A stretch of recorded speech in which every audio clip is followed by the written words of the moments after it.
It's the 14th of November 2017. I'm David Griffin, I'm at Derbyshire County Cricket Club, and for the final time today I'm talking to Tony Pope.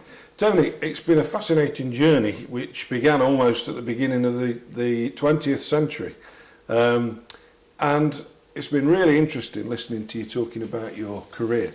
But in this final interview, just want to have a little bit of a potpourri, bit of a just look at some of the memorable moments. So what have been the highlights of your 7-8 decade involvement in cricket?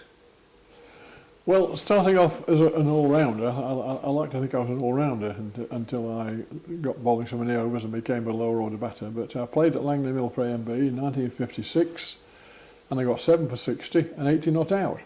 And in those days, they had turnstiles at Langley Mill, and you had to pay to go in. So I got 2 collections, which amounted to £9, 7 and 6pence, which was as much as I got for a week on the drawing board at Rolls-Royce. So I thought, this is a good game, this is. You know, collections, and I remember first reading about collections when I was a boy, reading autobiographies of Yorkshire cricketers, and they used to talk about collections. Was there a kind of an onus on people to put money in, or it was just a voluntary, presumably? If you got 6 wickets or 50 runs, they went round with a hat.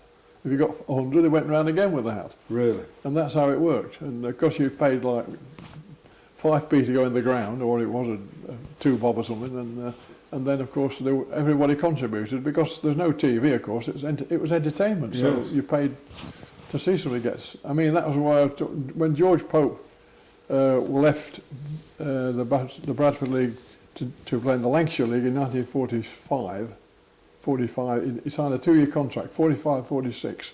That's why I didn't play for Derbyshire in 46. And he had a collection for batting or bowling every week. Well, he got £50 a match, which was a considerable amount of money, and he'd get another £25 guaranteed for a collection. So I ended up with £75 a week. And that brought me onto the victory test, where George was asked to play in the victory test at Sheffield. He'd already played in one of them. Can you just explain, we've no idea how long in the future people will be watching this video, so the victory tests were a concept based on the end of the war. As soon as the war in Europe ended, the war in Japan was still being fought. So this is 1945. 1945. Yep. They organised 5 victory test matches, which were supplied players from the Australian forces, including Keith Miller, Lindsay Hassett and several other state players from Australia, then the full England squad who had served in the forces. Right. So you had to be a serviceman in both teams to actually play. Well, George Pope had been in the army for a short time, and he was picked to play in the first test match, which they beat Australia, and George did very well. And the next watch was at Sheffield, and George said, I'm not playing because they sent him a 10-shilling postal order, the fare from Chesterfield to Sheffield. He said, I can't afford to play, it's costing me £74, 10 shillings to play for England, I'm not having it. So a wealthy Manchester businessman gave George the 75 quid, and George played. That was refused to pay 10 bob to play for England. He said, I'm not having that. And that didn't do George much good in the eyes of the hierarchy. And were these well attended? Because obviously there'd been no test. There'd been no queues outside all night. Really, it was effectively test matches. They'd seen nothing, you see, for 6 years. Yeah. And there's no county cricket to speak of. Yeah. So it was played at Sheffield at Abbeydale, Bramall Lane. Bramall Lane, yeah. Was it? Bramall Lane, yeah. And where were the others played? Manchester, Bramall Lane, Lords. I don't think they played the Oval, because the Oval was a prisoner of war camp, I think. Lords. It might have been Headingley, I'm not quite sure. Really? But you'll tell me. The George played in all of them, apart from, I think he missed one. And Keith Miller was very keen to... then Keith Miller was a batter that bowled occasionally. And he said to George, how do you swing the ball, George? So in those days they had Dennis Compton with Brill Cream. Yep. Well, George was bald as a badger, but he had Brill Cream in his cap. So he said, that's how you swing the ball. He said... And if you read Keith Miller's book, he comments on that. He says how George taught him how to swing the ball. And of course, Keith Miller did this, you see. Yes. Because he came out with a famous phrase, didn't he, Keith, about... Somebody asked him about pressure, didn't they? Pressure, yes. So I said that He said, the pressure cricket, especially when you go and match your something up your arse. Yeah. Because he'd been a gunner, hadn't he? And, He was a pilot. Oh, was he a pilot? Yeah, pilot, yeah. Yeah, I mean, I grew up, I was far too young to have seen these players, but Compton and Lindwall, Miller, I mean, these were names of they were great cricketers, weren't they? Great. Going back over your time, who would you say have been, you mentioned in a previous interview your hero was Sobers, which is understandable, left-hander, great player anyway, slow left arm and pace bowler. But who's your greats, if there's a mythical 11 to play Mars or Venus? Well, who's your players? Len Hutton was my hero as a younger man before Sobers came on scene. Len would be my captain. I think he was an amazing dour Yorkshireman who was a wonderful player. To say he had that broken arm and got over that and still played for England and was the backbone of the betting for another several years. Remarkable chap. Yeah. In fact, I played MCC match at Pudsey St Lawrence where Len was he came from, and it was an MCC match for the centenary of Pudsey St Lawrence Cricket Club. And Richard Hutton, who had played for England and Yorkshire, was the captain of the MCC side, and I was invited to play along with a lad called Rodney Cass, who was another Yorkshireman who kept wicket for Worcester. And MCC batted first, as they usually did. And the local umpire gave Richard Hutton out first ball, LBW, which I thought was a most unfortunate decision. And Len and his wife were sat with my dad. They were watching. It was a lovely sunny day, and Len and his wife and my dad were talking about old times. And this chap gave him out first ball, LBW. I thought was a most unfortunate misunderstanding of how the game should be played. So you've got Hutton and Sobers in your team. Who are the other ones that you batsmen that you would? The batsmen. Well, I tried Wally Hammond in, who was a remarkable chap. And Eddie Painter, I thought he was a little left-hander from Lancashire who was much underrated. And Maurice Leyland, who was another... Maurice Leyland was an interesting chap. He was just played for Yorkshire, of course, for many years. And my dad, we used to hit the ball pretty straight. And when he first got into the Derbyshire team, he had a bat called a Gunnermore non-jar, cost 7.6. It was the cheapest bat you could get, you see, because it didn't spend money on like 300 quid on a bat in those days, non-jar. So it readily rated for 3 sixes at Headingley. And Maurice later says, doesn't want to sell that bat, Alf. What about wicket keepers? You must have seen well, some Bob astonishing keepers I over the played years. with Bob at times. He was a wonderful keeper. Thought he was a very nice man. Great character, Bob. Did you see Dorks? You must have seen plenty I of saw George Dorks play, yes. And of course I also saw Harry Elliott keep wicket, because he had the job. When you look at 1921 to 19, whatever it was, 3 wicket keepers in that time was remarkable. Yeah. It was interesting when we interviewed Bob. You forget, because you think of Bob as this great wicket keeper. I've certainly never seen anybody to compare to him. But when he talked about the start of his career, he talked just the same, that I was taking over from the great George Dorks, and I thought, how could I ever be as good as George? And you forget that the great didn't start great, did they? Indeed, that's right. Yeah. So what about spinners then? Obviously Sobers had bowled a bit of spin in your World 11, but who were the other spinners that I thought Richie Bennett was a wonderful cricketer, both batter and captain. And good for cricket as well, wasn't he? Yeah, Benno very off good, the field in terms of his contribution. And I also thought Alan Border was a really class act. In fact, I went first time to Australia. Rodney Cass, who played for Tasmania, I said, "Can you get me some games in Sydney, Rodney?" So he said, "I'll give this bloke's name." And the man who gave me his name was Alan Border's father-in-law. Oh right. A chap called John Hiscock. So he arranged the game for us in Sydney for the Pioneers. We played 4 games in Sydney. We played first grade sides. They were far too good for us, but it was an experience. Yeah. And we had Andy Bowers with us, who played for Derbyshire seconds. He was our opening bowler, and the first ball he bowled about, the bloke hit it straight out of the ground. Bang! And he was completely amazed. They were far better than we were, but they played some. And the grounds in Sydney are interesting because they're all designed by the military. They're all identical. They've all got a picket fence around them, no pavilion, no bar, a score box, and you come out of an iron cage thing, metal cage, because they play Australian rules on them as well. Yeah, just functional. And after the match, you go in their dressing room, there's a big fridge, and you drink tins of beer, and lovely. There's no bar. It's not like an English cricket club at all.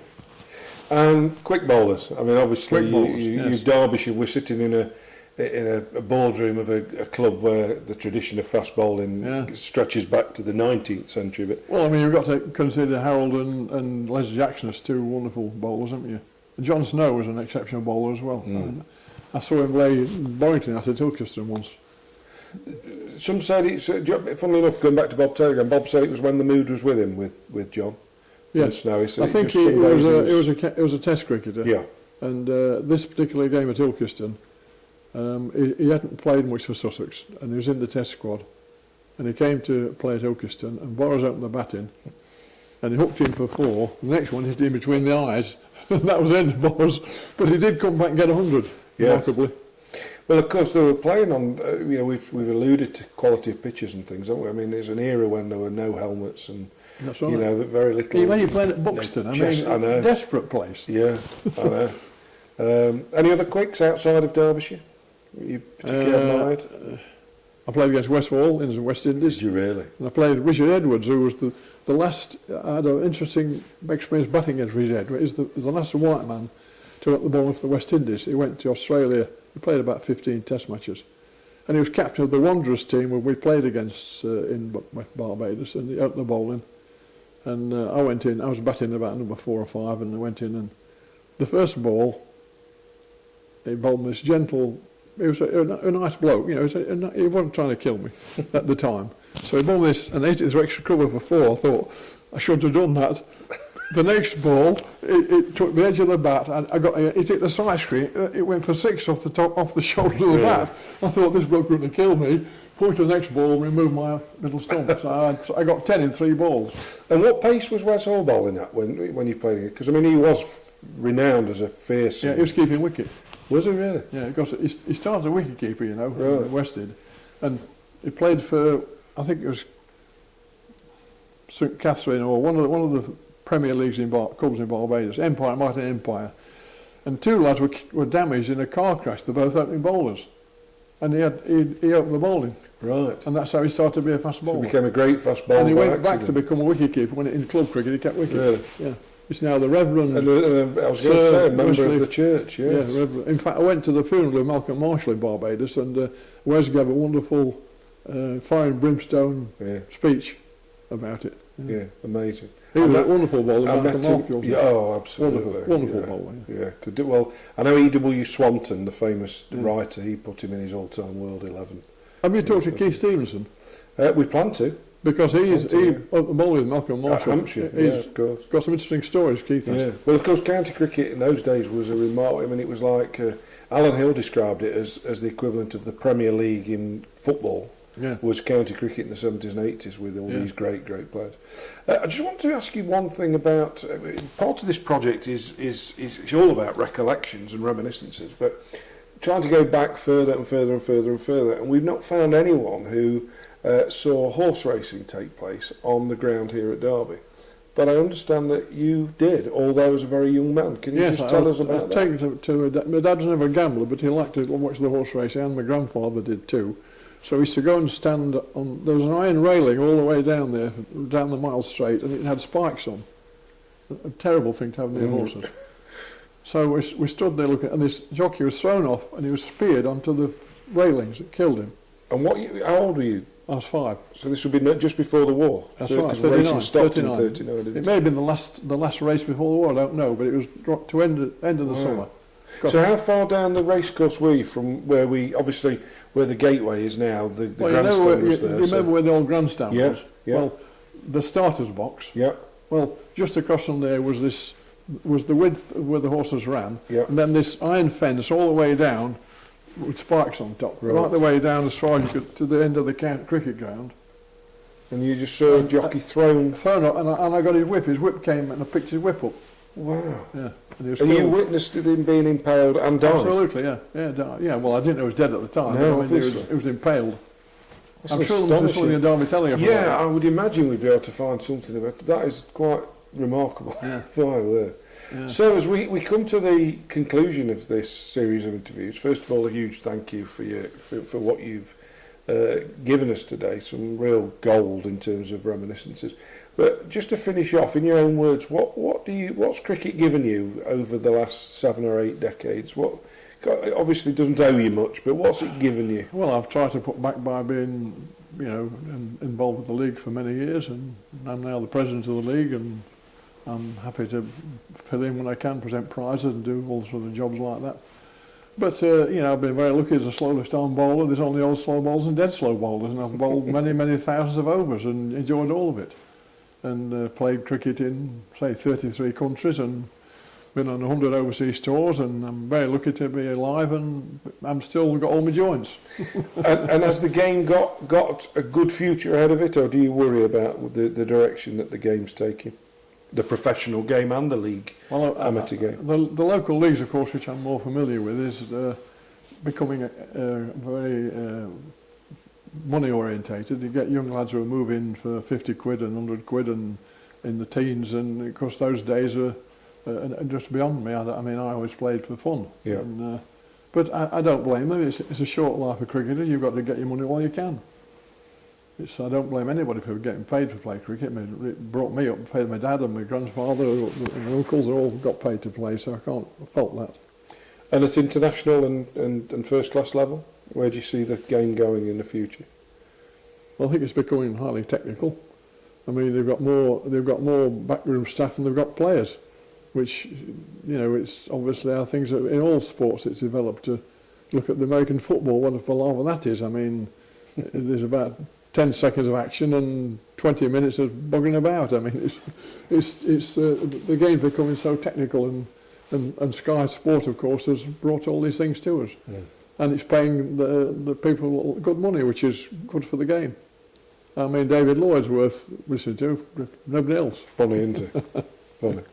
So if you had a chance to do it all again, you would? I would indeed, yes. I played till I was 77 every Saturday, and then I started to score. But the wife was pleased because I got paid for scoring. I never got paid for playing. Well, Tony, it's been absolutely fascinating. We are indebted to you for sharing these recollections and reminiscences. Thank you very much indeed. Yeah, it's a pleasure to be able to tell you about it. Thank you.